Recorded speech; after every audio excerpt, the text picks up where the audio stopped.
So a lot of people are intimidated about doing buttonholes on their machine, and so I thought it would be an interesting time. I'm putting some buttons on this jacket to show you guys how it works. You shouldn't even be scared at all. It's not really that hard. You can even do it like on a few little practice pieces before you do it on your actual garment if you want to try to make sure that you're going to be lined up correctly. But let me show you how this works, okay? Don't be intimidated. You can do it. I promise.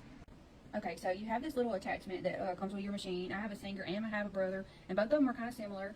It looks like this, and you got this little lever that is also on your machine, and it has to come down. Whenever you put this on your machine and it just snaps on, you can just like mash that little back button on the back, right back here, to release the one that's already on there, and then just put this one underneath your pressure foot and just kind of let it snap on there. Then once you get this on, then you have to put this down, this little thing right here, and you just kind of like pull it down to lock it in place. Don't lock it behind this one because then your button slider thing won't move. You got to have it between these because that lets it know how big you want your button to be. Once you have that in place, you take whichever button that you're wanting to put on and you put it in this little slot right here. So you can do big buttons, little buttons, any size button that you want to do. You just have to place it right there so it knows how far to make this little sliding thing go while it's putting the button on.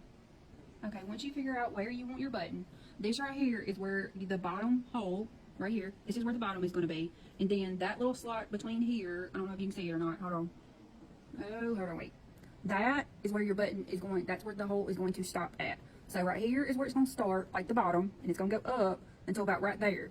And that's how big your hole is going to be. And you can take a ruler or measuring tape or whatever so that you can space out the differences in how far all your buttonholes are.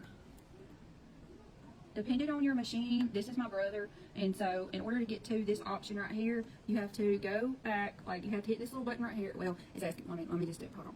All right, you have to go back to your little home screen right here where it's got all your stitches, and then you have to click this right here, and then this is going to show you different options that you can use, and I really just like this one right here because it makes it really strong on the outside. You click that one, and then like this particular machine, it tells you to unplug your pressure foot because you're going to use this button right here to make it start. Alright, so I've got it in place where I want to start my button at, and I pick my option, and it shows the right attachment on there, because that's A, this is A, and now, so we're just going to lower the pressure foot, and then we're just going to hit start.